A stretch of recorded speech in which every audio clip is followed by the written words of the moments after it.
আসসালামু আলাইকুম সুধী সম্মানিত দর্শকবৃন্দ, এনএন টেলিভিশনের ঈদ উৎসব অনুষ্ঠানে আপনাদের সকলকে আমন্ত্রণ জানাচ্ছি। ঈদ মুবারক, ঈদ মুবারক, ঈদ মুবারক। এই ফ্রেম অনুষ্ঠানে আজকে আমাদের শৈশব স্মৃতিচারণ, ঈদ উৎসব তাদের বেলা কীরকম কাটিয়েছে এই সম্পর্কিত আজকে আমরা আমাদের একজন নারায়ণগঞ্জের প্রবীণ ব্যক্তি এবং সুদর্শন ব্যক্তি, তার মুখে আমরা তার স্মৃতিচারণগুলো আজকে আপনাদের মাঝে তুলে ধরব। আজকে সমাজে বিমুখ যে সমস্ত নতুন প্রজন্ম আছে, যারা উৎসবকে শুধু মোবাইল ফোনের সীমাবদ্ধতা রেখেছে, আমরা সেই সীমাবদ্ধতা থেকে তাদেরকে বের করার জন্য আজকে এই আলোচনায় আপনাদের মাঝে নিয়ে আসছি আমাদের অতিথি Abu Jafar Ahmed Babul, prime group of chairman. আজকে আমরা তার সাথে পরিচয় হব। আসসালামু আলাইকুম ভাই। জি, কেমন আছেন?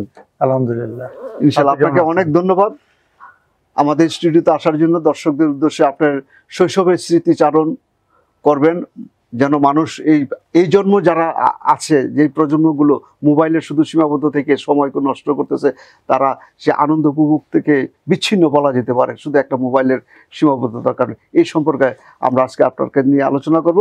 আমি প্রথমেই জানতে চাইবো যে আপনার শৈশবে ঈদ কেমন কাটিয়েছেন? বলার আগে বলেন আপনাকে অসংখ্য ধন্যবাদ, আপনাকে এবং আপনার কলা কৌশলী এবং আপনার যারা দর্শক আছে তাদের সবাইকে আমার তরফ থেকে শুভেচ্ছা, অভিনন্দন। যে কথাটা আপনি জানতে চেয়েছেন যে বর্তমান যুগের মোবাইল এবং আমাদের শৈশবগুলো, তো ধরেন যেহেতু আমরা প্রবীণ, একেবারে শেষ প্রান্তে এসে দাঁড়িয়েছি, আল্লাহ জানে না যে কখন আমাদের এই জীবন শেষ হইব। জীবনের শুরু আছে, জীবনের শেষ আছে। জি। তো শুরুটা আমাদের আজকের যে নারায়ণগঞ্জের যে প্রেক্ষাপট, নারায়ণগঞ্জের যে পরিস্থিতি, আমরা যখন জন্ম নিচ্ছি বা আমরা যখন জন্মগ্রহণ করছি, আমাদের যখন শৈশব ছিল, তখন নারায়ণগঞ্জে এত ক্রাউডই ছিল না, এই অবস্থা ছিল না। আজকের যে যানজট, আজকের যে মানুষের যত গ্যাদারিং, এটা তখন ছিল না। আমরা খুবই নির্বিচ্ছিন্ন ছিলাম, পরিচ্ছন্ন ছিলাম, পড়াশোনার মানও উন্নত ছিল, সব কিছুই। নারায়ণগঞ্জ একটা ঐতিহ্যবাহী জেলা হিসাবে পরিচিতি ছিল, প্রাচ্যের ডান্ডি হিসাবে ছিল। তো ব্যবসা বাণিজ্যের মূল কেন্দ্র নারায়ণগঞ্জে ছিল। আপনি ভালো মতো জানেন যে নারায়ণগঞ্জ থেকে আন্তর ডিস্ট্রিক্ট যেটা বলা হয়, সে ট্রেন লাইন নারায়ণগঞ্জ থেকে ছিল, স্টিমার সার্ভিস নারায়ণগঞ্জ থেকে ছিল, এবং ব্যবসার প্রাণকেন্দ্র ছিল নারায়ণগঞ্জ। সেই একটা শহরে আমার জন্ম এবং এই শহরে আমার বেড়ে ওঠা, এবং এই স্কুল কলেজ। আমি প্রথমত রামকানাই প্রাইমারি স্কুলে পড়ি, যেটা মিশন পাড়ার মোড়ে ছিল, এবং পরবর্তী পর্যায়ে এটাকে স্থানান্তর করা হয় বারকাডিম স্কুলে। বারকাডিম নামে যে স্কুলটা, সেটাও মিশন পাড়া মোড়ে ছিল। পরবর্তী পর্যায়ে আমি বারকাডিম স্কুলে পড়াশোনা করি, এবং তার পরবর্তী পর্যায়ে বারকাডিম স্কুল থেকে ঢাকা কলেজে আমি পড়ি। তো শৈশবের ঈদের কথাটা বলছেন আপনি, যেহেতু ঈদ সম্বন্ধে কথাটা বলছেন, তো আমি ঈদের কথার আগে আমি আরেকজনের কথা একটু বলতে চাই। সেটা হলো কাজী নজরুল ইসলাম। তো আমি এই জন্য কাজী নজরুল ইসলামের কথাটা বললাম যে কাজী নজরুল ইসলাম যখন কলকাতাতে ছিলেন, তখন আব্বাস উদ্দিন তার কাছে একদিন গেলেন। তো তখন আব্বাস উদ্দিনকে তিনি বললেন যে ঈদ সম্বন্ধে একটা গান লিখে দিতে। তখন উনি একটা গান লিখে দিলেন, যেটা এখন দেখেন যে বহুল প্রচলিত, এবং এই গানটা না হলে ঈদ পূর্ণ হয় না। গানটার দুটা লাইন কি বলতে পারবেন? এলোরে খুশির ঈদ, এই তো গানটা শুরু হতো এরকম, এলোরে খুশির ঈদ। আমি যদিও রমজানের এই রোজার শেষে এলোরে খুশির ঈদ, কেমন অনুভূতিটা আসে গান? এই গানটা যদি না থাকে, আমি ওই জন্যই কথা অবতারণা এই জন্য করলাম যে এই গানটা যদি না থাকে, তাহলে দেখেন এই জায়গাতে দুইটা জিনিসের সামঞ্জস্য, একটা হলো রমাদান আর একটা হলো ঈদ। তো রমজানের শেষেই কিন্তু ঈদ। এই যে আমরা যে সংযমটা করি, আমাদের সংযমের পরেই কিন্তু সংযমের যে সমস্ত কিছু, ইবাদত থেকে নিয়ে সমস্ত কিছু, আপনি দেখেন যে আজকে রমজানের মধ্যে প্রত্যেকটা মানুষের আচরণ দেখেন, অনুভূতি দেখেন, সব কিছু কিন্তু মাইল। এমন একটা মাস করা হয়েছে রমাদান, যেটা আল্লাহর সবচেয়ে নিয়ামতের। নিয়ামতের এই মাসটা, এবং প্রত্যেকটা মানুষ কিন্তু সেটা ধারণ করে। বিচ্ছিন্ন কিছু ঘটনা ছাড়া এটা জাতি ধর্ম নির্বিশেষে সবাই কিন্তু এটাকে সম্মান করে, এবং এটা সম্মানিত মাস। এই মাসেই সম্মানিত রজনী, সব কিছুর এই হিসাবেই কিন্তু এটা। এবং আমাদের যেটা আপনি যে কথাটা বলতেছিলেন শুরুতে, যে মোবাইলের কথা, যুগের কথাটা বলতেছিলেন, আর আমি এই জন্য গানের কথাটা বললাম, নজরুলের কথাটা বললাম। এটা আমাদেরও জাতীয় কবি, তো কাজী নজরুল ইসলাম, তার বেশ কিছু কৃতকর্ম আছে, তার মধ্যে অন্যতম আমাদের এই মুসলমানদের জন্য অন্যতম হইল এই রমজানের রোজার শেষে এলো খুশির ঈদ।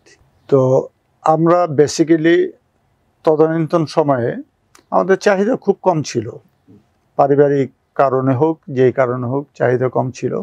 আমাদের অল্প চাহিদাতেই ধরেন একটা প্যান্ট শার্ট, এক জোড়া স্যান্ডেল জুতা, বা একটা প্যান্ট একটা শার্ট, এইটাই আমাদের ঈদ ছিল। নতুন পোশাকের উৎসবটা কেমন ছিল? এটা তো কিউরিওসিটি, এটা বছর শেষে ধরেন আমাদের এটা ছিল। এটা আজকে যেমন আছে, আজকে হয়তো 10টা কিনে, আমরা 10টা কিনতাম না, আমরা একটাতেই সন্তুষ্ট ছিলাম। বাবা মা যেটা কিনে দিত সেটাই সন্তুষ্ট ছিলাম। তো এখন তো বাহারি ধরেন, এখন আমার এই বৃদ্ধ বয়সও ভাই বোন ইত্যাদি সবাই মিলে যেটা মানে একটা ঈদে দেখা গেল যে আমি দরকার নাই, তারপরে 10টা 20টা পাঞ্জাবি আমারে প্রেজেন্ট করে সবাই। তো এখন এটাতে অত চার্ম নাই, যেই চার্মটা ছিল আমার ওই শৈশবের, ওই ছোট্ট একটা প্রিন্টেড একটা শার্ট যেটা আমার পছন্দ ছিল, বা একটা প্যান্ট যেটা আমার পছন্দ ছিল। যেমন আমি আপনার শৈশবের ছোট্ট একটা গল্প বলি। তখন পাকিস্তানের আমল ছিল, তখন কাবলি স্যান্ডেল ছিল, যদি হ্যাঁ কাবলি জুতা যেটা বলা হইতো। হ্যাঁ, তো কাবলি জুতার জন্য তো দাদার অনেক করে বললাম, তখন তো জানেন যে বয়স্ক মানুষ, তো উনি আমার কথা তেমন সায় দিতেছিল না, যে না কাবলি স্যান্ডেলের কি দরকার এত টাকা দামের। তো তারপর আমার যেহেতু বায়না একেবারেই ছিল, কান্নাকাটি ছিল, সেই হিসাবে আমার নিয়ে গেল। তখন তো আপনি জানেন যে বাটার দোকান একটাই ছিল, সেটা টানবাজারে। তো সেই হিসাবে টানবাজারে গেলাম। কিন্তু সবচেয়ে ইন্টারেস্টিং হলো যে আমার তো আর জুতার মাপ হয় না, কারণ ওই কাবলি স্যান্ডেল পরতো তখন ওই পাকিস্তানিরা। তো আমার মাপের কোনো স্যান্ডেলে, আমি তখন বাচ্চা মানুষ, ওই সব আমার পাও ছোট, তাই আমার মাপের কোনো কাবলি স্যান্ডেল নাই। কিন্তু তারপরও তারা খুঁজে টুজে একটা বের করলো, যে এটা ধরেন আমার আরো 3 সাইজ বড়। তো এরকম একটা বের করার পরে আমি বললাম যে ঠিক আছে, আমার এটাই লাগবে, কিন্তু আমার কাবলি লাগবে। মোট কথা হলো যে অন্য কোনো কথা না, সাইজ কোনো কোশ্চেন না, মাইন্ডসেট আমার এমন জায়গায় চলে গেছে যে আমার কাবলি স্যান্ডেল লাগবে। তো আমার দাদা আমার বায়নাটা পূরণ করছিল। পরবর্তী পর্যায়ে আমার বন্ধুরা অনেকে দেখে হাসাহাসি করছে যে তুই তো তোর বাবার স্যান্ডেল পরে আসছিস। তো এরকম একটা ঘটনা আমার জীবনে গেছে। তো this is the funny thing. তো ওই সময় ঈদগুলো ছিল আমাদের মধ্যে এত নির্যাস, এত স্বচ্ছ, এত আনন্দের, মানে রমজানটা কবে যাবে, রমজানটা কবে শেষ হইব, কবে সকাল হবে, কবে নামাজ পড়ার, ঈদের নামাজ পড়তে যাবো, তো এইটা সবসময় মনের মধ্যে ধারণ করতাম যে এই দিন ঈদ, এই দিন ঈদ। কিন্তু এই 12টা ঘন্টা কিভাবে চলে যেতাম এটা বুঝতাম না। তো আপনি যে কথাটা প্রথম দিকে বলছিলেন যে মোবাইল, আজকে মোবাইল আর তদানীন্তনকাল কোনো কিছু না। তো আমাদের সময় তখনকার ধরেন একটা জিনিসই ছিল, শুধু সিনেমা হল। তো প্রচলিত ছিল এই সিনেমা। তা আমরা তো তখন ধরেন সিনেমা দেখতাম না, আমাদের ওই সুযোগও ছিল না। তো তারপরও ধরেন ঈদের সময়টা আসলে যেহেতু মাগনা হইতো, তো সেই হিসাবে আমরা অনেকে যারা কিছু দুষ্ট বন্ধু বান্ধব ছিল, তো বলো চল সিনেমা দেখি। তো ওই সিনেমাটা দেখা হিসাবে আফসোস করতাম যে আমরা 3টা ঘন্টা কেন নষ্ট করলাম। তার মানে আমরা ঘুরতাম, নতুন জামা কাপড় পরছি, নতুন স্যান্ডেল পরছি। তো এটা করে ধরেন আপনার বাসায়, এর বাসায়, এর বাসায়, এই যে শহরময় ঘুরতাম। এই যে আত্মীয় স্বজনের বাসায় যাওয়া আসার ভিত্তি কি আনন্দটা কেমন লাগতো? অনেক, সবার মধ্যে এত আন্তরিকতা ছিল যে এটা আজকে মনে করেন যে কারো বাসায় যেতেও মন চায় না। তো তখন আন্তরিকতা, ধরেন আমি যদি আপনার বাসায় যেতাম, দেখা গেল যে আপনার মা বাবা ভাই বোন তারা আপনারা যত যেইভাবে নিছে, ঠিক আমাদেরকেও ওইভাবে গ্রহণ করছে। মানে আমার কাছে কোনো সময় ফিলিংস হইতো না যে এটা আমার বাড়ি না। কিন্তু আজকে অনেক জায়গায় যেতে মানে মানুষ একটু আনইজি ফিল করে, আনইজি ফিল করে। আজকালকার বাচ্চারা আপনি দেখেন, একটা বাচ্চারা আপনি বইলে কয়ে আপনি আমার বাড়িতে আনতে পারবেন না, আপনি আসতেছেন, ভাবি আসতেছে, কিন্তু বাচ্চা আসতেছে। যদি জিজ্ঞেস করি সালাম ভাই বাচ্চা আসলো না কেন, বলবেন যে না ওরা তো ব্যস্ত, এটা নিয়ে ব্যস্ত, ওইটা নিয়ে ব্যস্ত। আসলে কিন্তু দেখেন যে ওরা কোনো কাজেই ব্যস্ত না, ওরা ব্যস্তটা হইলো একটা জায়গাতে, ইন মাই সেন্স সেটা ব্যস্তটা হলো একটা জায়গাতে, সেটা হলো মোবাইল। ওই ঘরের মধ্যে মোবাইলটা রেখে যে আপনার সাথে আমার এই জায়গায় আসবো, এইটা তার কাছে বোর ফিল লাগে, কিন্তু ওই মোবাইলটা সে ঘরের মধ্যে, ওইটা তার কাছে আনন্দ ফিল লাগে। তো পার্থক্যটা এই জায়গায়। আর আমরা ছোটকালে মা বাবা যদি বলতো যে ওই জায়গায় যাবো, তো তখন আমরা মা বাবার আগে আমরা তৈরি হয়ে থাকতাম যে কতক্ষণ আমরা যাবো। তো এই যে পার্থক্যটা, এই পার্থক্যটা ঘটাইছে আজকে যে মডার্ন টেকনোলজি, মডার্ন যুগ, সমস্ত কিছু মডার্ন। আপনি যদি ড্রেসের দিকে তাকান, আমাদেরকে যে ড্রেসটা দিত আমরা সেটাই পরতাম। আমরা এটা নিয়ে তেমন কোনো বায়না করতাম না, আমরা রঙের বায়না করতাম না, আমরা কাটিং এর বায়না করতাম না, ছিল অনেক। হ্যাঁ, তো ওইটা মা বাবা যেটা চয়েস করে দিত, বয়স্করা যেটা চয়েস করে দিত, তো সেটাই কিন্তু সানন্দ গ্রহণ করতাম। বাট আজকে আমাদের চয়েসের চাইতে তাদের চয়েসটা বেশি হয়ে গেছে। আচ্ছা, আমি একটু আপনার ইন্টারভিউ করি এটার ভিতরে, এটার বিষয়ে এই প্রজন্মকে যারা শিশু কিশোর আছে তাদেরকে একটা মেসেজ দেন না আপনি, যে বাবা এইটা হচ্ছে কি একটা মেসেজ। এইটা ধরেন একেবারে যদি আপনি নবী করিম সাল্লাল্লাহু আলাইহি ওয়াসাল্লামের আমল থেকে আজকে যদি 1450 বছর আগে দেখেন, আপনি ইসলামে যে ড্রেস কোড দিছে, মেয়েদের যে ড্রেস কোড দিছে, আমি ছেলেদেরটা বাদই দিয়ে যদি দেই, এটা ধরেন অঞ্চল ভিত্তিক ইসলামিক ড্রেস কোড এক একটা আছে। কারণ আপনি বলবেন যে আমি পায়জামা পাঞ্জাবি পরছি, এটা কিন্তু মুসলমানের কোনো ড্রেস না, এটা কিন্তু হিন্দু ড্রেস। কারণ এটা হিন্দু ড্রেসও না, আমি বলবো যে এটা বাংলার ড্রেস, এটা বাংলাদেশের ড্রেস বা বাঙালি ড্রেস। তো হিন্দুরা পরতো কিন্তু ধুতি পাঞ্জাবি, একসময় বাংলাদেশের মানুষও কিন্তু ধুতি পাঞ্জাবি পরতো। তো এখন আমরা পায়জামা পাঞ্জাবি পরছি, ইট ডাজ নট মিন যে এটা ইসলামিক ড্রেস। এটা কিন্তু আমরা মনে করি we are feeling this one, যে এটা আমাদের জন্য এমন একটা জিনিস যে এটা আমাদের মধ্যে একটা পবিত্রতা টেনে আনে। প্যান্ট শার্টের চাইতে এটা আমাদের কাছে একটা পবিত্রতা টেনে আনে, শালীনতা আনে, যার জন্য আমরা এটা দিয়া ইবাদত করি বা রাস্তায় চলি বা যেভাবে যাই করি, এটা আমরা গুড ফিল করি। অ্যারাবিয়ানরা দেখেন যে জুব্বা পরে, মাথায় পাগড়ি পরে, তো ওরা পরে ওদের এনভায়রনমেন্ট অনুপাতে কিন্তু ওরা পরে। আজকে এই পাঞ্জাবিটা যদি আমি আমেরিকা পড়ি, তাহলে দেখবেন হাসাহাসি করবো। আপনি কিছুদিন আগে দেখছেন যে জাতিসংঘের মহাসচিব আসছে রোহিঙ্গা ক্যাম্পে, এবং ওই জায়গাতে উনি যখন ইফতার করছে, তো ওনার একটা পাঞ্জাবি পরছে। আপনি দেখেন যে এটা হয়তো ইউনূস সাহেবের একটা টেকনিক, একটা ইচ্ছাতে উনি এটা পড়ছে, বা ওনার নিজ ইচ্ছাতে পড়ছে, যে সবাই যেহেতু পাঞ্জাবি পড়তেছে আমিও পড়ি।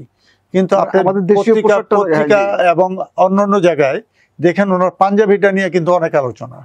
বাট একটা ড্রেস কিন্তু কোনো আলোচনার বিষয়বস্তু হইতে পারে না, এক এক জায়গা ভিত্তিক, অঞ্চল ভিত্তিক। আপনি যদি আজকে সাইবেরিয়াতে যান, তাহলে পাঞ্জাবি পায়জামা আপনার জন্য কিছুই না। তখন আপনি দেখবেন যে জুব্বা জাব্বি পয়রা, মানে এমন একটা অবস্থা, আপনার নাকটাও দেখা যেতেছে না, এমন একটা অবস্থায় থাকতে হয়। তা আমি এমন ঠান্ডার দেশ বহু জায়গায়, রাশিয়াতে গেছি, অন্যান্য দেশে গেছি, তো ওই জায়গায় তো ড্রেসের কোনো বালাই নেই, একটা ড্রেস দিয়ে 7 দিন 8 দিন চলছে। আমি কালকে আমার ছোট ভাইয়ের সাথে আলাপ করতেছিলাম না পরশুদিন, যে আমি এই যে গত কিছুদিন আগে আমেরিকা থেকে আসছি, তো আমি একটা জ্যাকেটেই ওই যেটাই পরছি, ওই পরবর্তী পর্যায়ে দরজার সামনে থেকে শুধু জ্যাকেটটা পরে, হ্যাঁ, বাইরে বেড়ে গেছে, একটা টুপি একটা জ্যাকেট পরে গেছে। আমার নিত্যদিনের ওই একটা ড্রেস ছিল। তো ড্রেসের বালাইটা এটা হলো আমাদের দেশের সবচেয়ে বেশি। আমি পৃথিবীটা ঘুরে দেখছি যে ড্রেসের জন্য যত মানে উৎপাত করে, বাচ্চারা করুক, বুড়ারা করুক, যেই করুক, এটা যত কিছু করে। এই যে আপনি যে কথাটা একটু আগে মানে অফ ইয়ারে মনে বললেন, যে 400-500 টাকার একটা জামা, শার্ট, ভোক্তা অধিকার এরা ফাইন্ড আউট করতেছে 30,000-40,000 টাকা দাম। এটা আমার মাথায় খেলে না। আমি একজন গার্মেন্টস ম্যানুফ্যাকচারার হিসাবে আমি হিসাব করি, আমি একটা শার্ট 2 টাকা 2.5 টাকা বেচি, মানে ইট মিনস হলো $2 $2.5 বেচি। আমেরিকা এটার দাম বড় জোর হলে $40-45 থেকে নিয়ে $100। তো $100 যদি হয়, এটার দাম হয় 12,000 টাকা। বাংলাদেশি তৈরি জিনিস আমেরিকায়, ইউরোপ সেল হইতেছে, এবং বড় বড় ব্র্যান্ডের সেল হইতেছে। আমি যেটা করি, US polo, one of the biggest company in the world, পলোর শার্ট আমি তৈরি করি। তো এই শার্টের দাম আপনি যদি একদম বেস্ট কোয়ালিটি শার্ট চান তাহলে এটা $100 ম্যাক্সিমাম।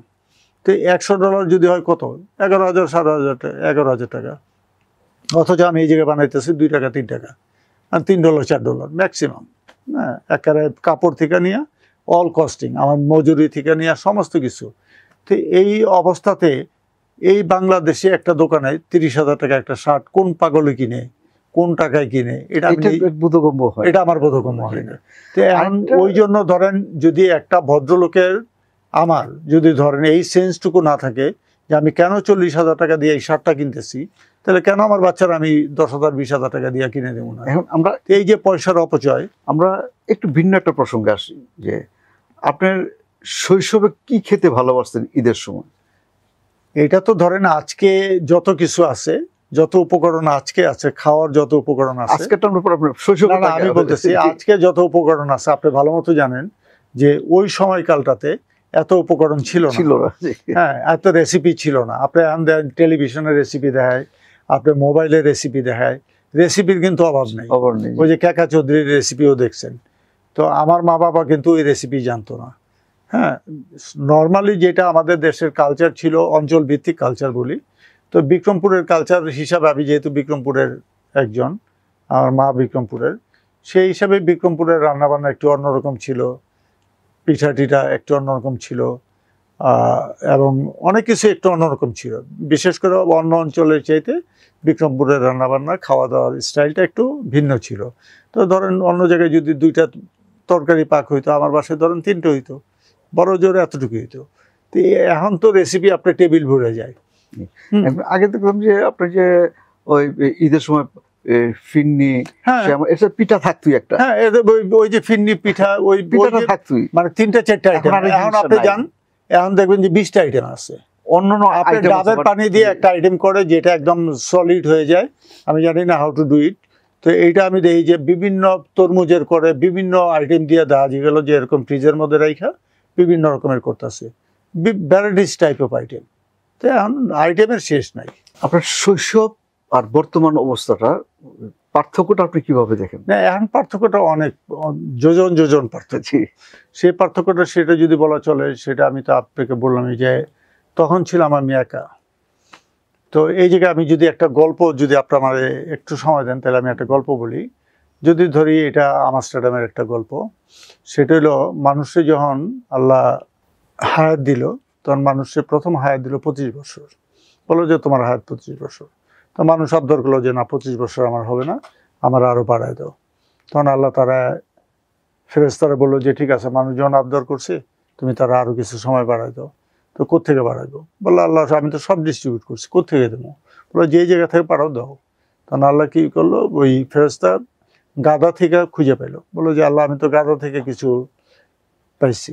বললো যে ঠিক আছে তাই করো। তো গাধা থেকে নিয়ে 25 বছর দিল, তাহলে মানুষের হইলো 50 বছর। হওয়ার পরে তো তারপরে মানুষের স্বাদ মিটে না, বললো যে না আমার আরো দরকার। বললো যে ঠিক আছে, আবদার যখন করতেছে তুমি তারা আরো দাও। তখন সে বললো যে কোত্থেকে দেবো? তো আবার খোঁজাখুঁজি করার পরে আবার পাইলো 25 বছর। বললো কোত্থেকে পাইছো? বললো যে কুত্তা থেকে পাইছি। বললো দাও ওই মানুষের 25 বছর। তো দিল 25 বছর কুকুর থেকে। তো দেওয়ার পরে বললো যে না আমার এটা তো চলবে না, আমার আরো দাও। তো বললো যে কোত্থেকে দেবো? তা আবার অনেক খোঁজাখুঁজি করে সে খুঁজে পাইলো শকুন থেকে। তো শকুন থেকে আবার 25 বছর দিল। তো এই হইলো 100 বছর। বলো যে দেহ বান্দা আর চাওয়াচাই করো না, এর মধ্যে সীমাবদ্ধ থাকো।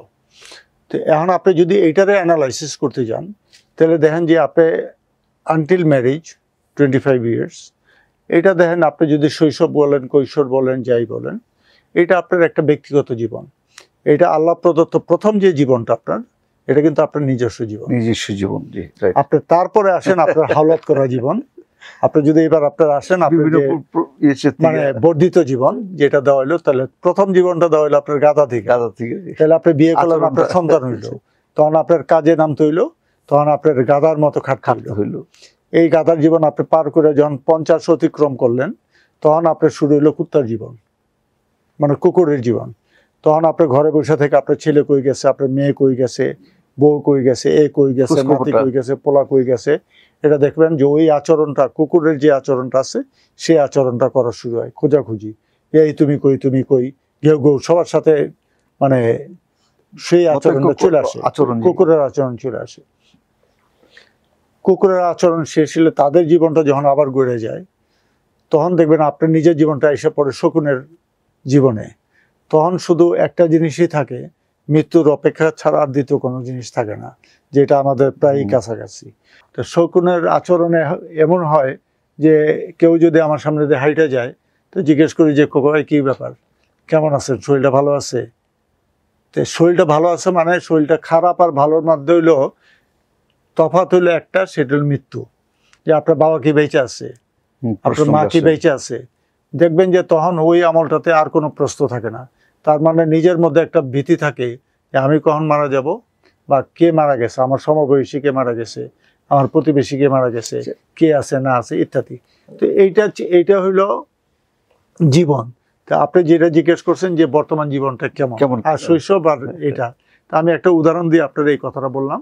তো এই জীবনগুলো কিন্তু এইভাবে চলে। তো এখন ধরেন আমি কোন জীবন বলবো এটা আমি জানি না, তারপরও বলি যে এখন যেহেতু আত্মীয় স্বজন আছে, ছেলে পেলে আছে, মেয়েরা আছে, জামাই আছে, তার ভাই বোন আছে, তাদের বাচ্চা কাচ্চা আছে, বোনরা আছে, তাদের বাচ্চা কাচ্চা আছে, তো এই সবারই খবর নিতে হয়। মানে বড় হওয়ার যে একটা যন্ত্রণা আছে আবার এই জায়গাতে, আনন্দ আছে একটা, সংযোজন করি তাহলে বড় হওয়ার একটা যন্ত্রণা আছে, কারণ বড়র একটা দায়িত্ব সবসময় থেকে যায়। আমি যেহেতু সংসারের বড় ছেলে, আত্মীয় স্বজনের শ্বশুর বাড়ি থেকে নিয়ে সমস্ত কিছুর দায়িত্ব পালন এর ভিতরে ঢুকতে চাচ্ছি আপনার এই প্রসঙ্গটায়। আমরা যতটুকু জানি আপনি মানুষকে দিতে খুব আনন্দ পান, সে আনন্দটা আমরা বিভিন্ন লোকের কাছে শুনি যে বাবুল সাহেব মানুষকে অনেক কিছু করে, যে করার ভিতরে যে একটা অনুভূতিটা, আনন্দটা, এটা কিভাবে আপনি মানুষকে একটু বিলাই দিতে চান? না, একটা সময় যখন আমি কাজ করতাম না বা আমার কোনো ইনকাম ছিল না, তখনকার যে আমার একটা অনুভূতি বা দুঃখ কষ্ট স্বাভাবিক, প্রত্যেকটা মানুষের জীবন আসে। হ্যাঁ, তখন আমার মধ্যে ধরেন একটা অভাবও ছিল, একটা দুঃখ ছিল, একটা কষ্ট ছিল, একটা না পাওয়ার আকাঙ্ক্ষা ছিল। যখন আমি কাজে কর্মে নামলাম, যখন আমি এটা দেখলাম যে এটা আমি একা উপভোগ করে লাভ নেই, এটা তো আনন্দ নাই, তো আমি সবারই নিয়ে করি। তো সবারই নিয়ে করতে গেলে প্রথম ফ্যামিলির নিয়ে করলাম, তারপরে পাড়া প্রতিবেশীর নিয়ে করলাম, আত্মীয় স্বজনের নিয়ে করলাম। ধরেন আমি যদি আপনার গতকালকের একটা কথা বলি, ধরেন আমার প্রায় 10-11 হাজার কর্মচারী। তো আমি কালকে 10-11 হাজার কর্মচারীরা ধরেন ইফতারের যত কিছু আছে সেরা করছি। এই জায়গায় কাউরে ছেলেদের লুঙ্গি, কাপড়, ড্রেস এগুলো তাদেরকে দিছি।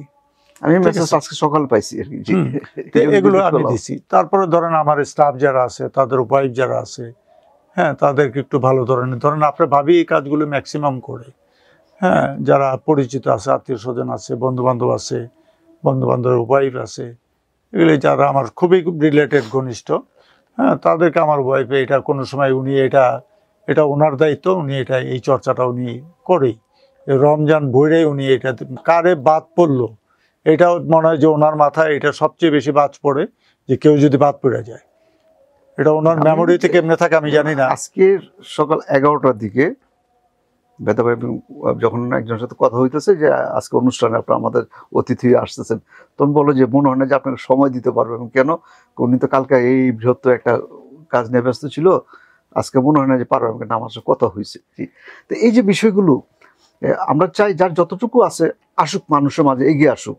না, এটা উচিত, এটা তো মানুষের জন্য। আপনি যদি ওই কথাটা বলেন তাহলে আমি যেটা মানে আমি অনুভব করি বা আমি চিন্তা করি যে একটা মানুষ কিন্তু মানুষের জন্য। আপনি হয়তো বলতে পারেন আমি আপনার ব্যস্ততা দেখায় কিন্তু আমি আমার জায়গাতে থেকে যেতে পারতাম, তাহলে আমি আপনার এই জায়গায় আসছি কেন? আপনার এই জায়গায় আসছি, আপনার একটা টেলিভিশন চ্যানেল আছে, আপনি আছেন, আপনার দর্শক আছে, তাদের উদ্দেশ্যে আমার হয়তো কিছু কথা আপনি চিন্তা ভাবনা করছেন যে আমার কিছু কথা যাক, তো সেই হিসাবে ধরেন আমার এই জায়গাতে আসা। তো এই আশাতেও কিন্তু আমার সময় বের করে এই জায়গায় আসা। আবার অন্য জায়গাতে আমার ধরেন এরপর আমার দেশের বাড়ি আছে, আমি হয়তো কালকে হয়তো পরশু দিন আমি যাবো দেশের বাড়িতে, সেই জায়গা তো আমার এরকম একটা কর্মযোগ্য আছে। হ্যাঁ, সেই জায়গায় খাওয়া দাওয়ার ব্যবস্থা করছি, সেই জায়গায় তো কাপড় চোপড় দেওয়ার ব্যবস্থা করছি। হ্যাঁ, আত্মীয় স্বজনরা তো দিছি, গ্রামের মানুষের যতটুকু পারা যায় সেটা আমরা। আরেকটা জিনিস আপনার আমাদের অনুষ্ঠানের শেষ পর্যায়ে আমরা চলে আসছি, এটা যে ঈদের এই সামনে যে আমাদের ঈদ, এই ঈদ উৎসব উপলক্ষে সচেতনতা বৃদ্ধির জন্য অভিভাবকদের শিশুদের জন্য কি করা উচিত? তো যেটা বলতেছিলেন আপনি যে বর্তমান বাচ্চাদের অবস্থা বা বর্তমান সামাজিক অবস্থা ইত্যাদি, তো আপনি যেটা আমি বললাম যে বলতে চাই সেটা হলো যে পারিবারিক শিক্ষাটা হলো সবচেয়ে উত্তম শিক্ষা। আমি একটা এটা রেফারেন্স দিয়ে বলি, সেটা হলো যে এমন যে একটা বাবা তার 6টা বাচ্চা ছিল, তো 6টা বাচ্চারা নিয়ে খেতে বসতো রাত্রিবেলা, একই টেবিলে খেতে, তো এটা তার সিস্টেম ছিল।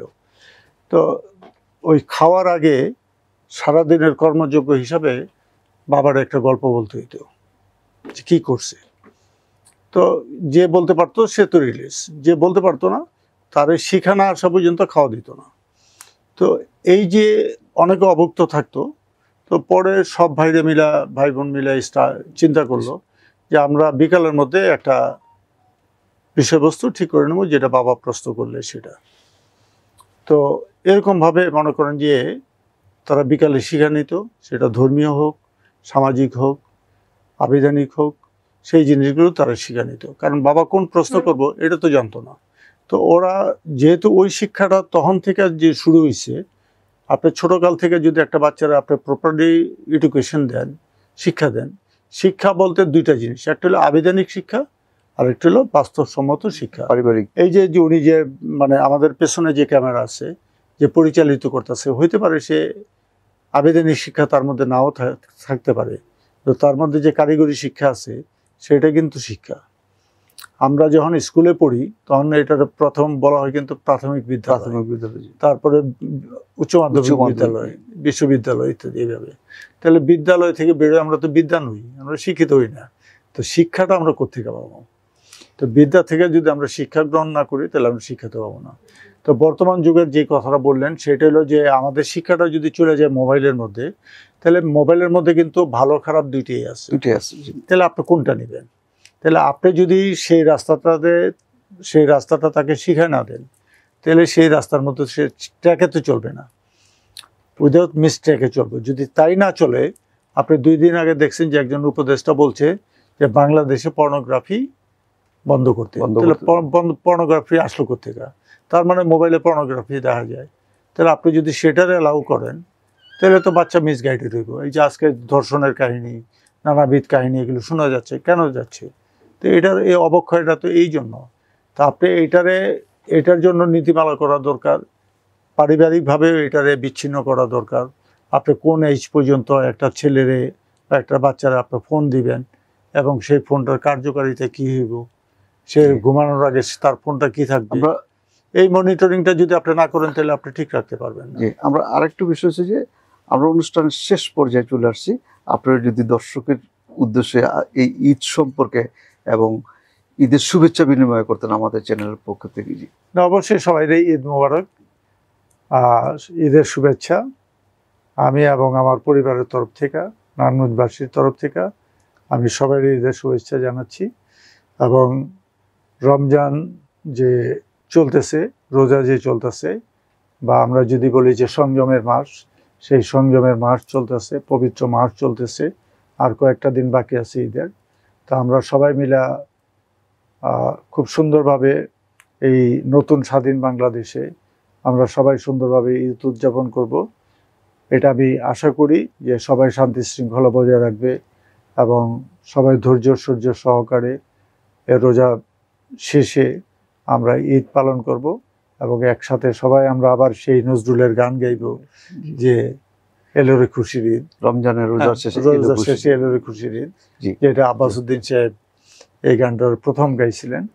তো এটাই আমাদের আমেজ, সেই পুরনো দিন নিয়ে আমাদের থাকতে হবে, যতই আমরা নতুন টানাটানি করি না কেন সেই পুরনো দিনেই যেতে। আপনাকে অনেক ধন্যবাদ আমাদের স্টুডিওতে এসে সাধারণ মানুষের পক্ষে যে সমস্ত কথাগুলো আজকে ঈদ উপলক্ষে বললেন। এই যে এনএন টেলিভিশনের পক্ষ থেকে আপনাকে অনেক আন্তরিক অভিবাদন এবং শুভেচ্ছা জানাচ্ছি আমরা। শুধু দর্শকবৃন্দ, এতক্ষণ আপনাদের সামনে ছিলেন Abu Jafar Ahmed Babul, prime group of chairman. অত্যন্ত দানশীল একজন মানুষ, শুধু অর্থনৈতিক দানশীল তা না, মনের দিক দিয়ে অনেক দানশীল। মনের আবেগ অনুভূতি কখনো লুকিয়ে রাখে না, প্রকাশিত করে আপনাদের জন্য মানুষের মাঝে। তাই তার এই অভিব্যক্ত আপনার শিশুকে এই সংযম মাসে পারিবারিক শিক্ষায় শিক্ষিত করুন, সমাজকে কিছু দেওয়ার জন্য তাদেরকে শিক্ষিত করুন, সামাজিক অবক্ষয় থেকে সমাজকে বাঁচিয়ে রাখার জন্য তাদের জন্য আপনারা শিক্ষিত করুন। সুধীবৃন্দ, শুধু অনুষ্ঠানের আনন্দ দিয়ে অনুষ্ঠান শেষ নয়, আমরা চাই অনুষ্ঠানের মাধ্যমে একটা পরিবার সুন্দর হোক, একটা সমাজ সুন্দর হোক, একটা সমাজ তার সামাজিক অবক্ষয় থেকে মানুষের মতো মানুষ যেন সৃষ্টি করে নতুন কিছু একটা সম্ভাবনার দ্বার উন্মোচন করতে পারে। আজকে আমরা এই পর্যন্তই থাকবো।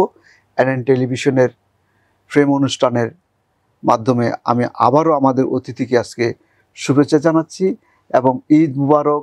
রমজানের এই রোজার শেষে এলো খুশির ঈদ। এই ঈদ বয়ে যাক সবার মাঝে, সবার অন্তরে। আবার দেখা হবে কোনো এক অনুষ্ঠানে ইনশাআল্লাহ। আসসালামু আলাইকুম, ধন্যবাদ সবাইকে।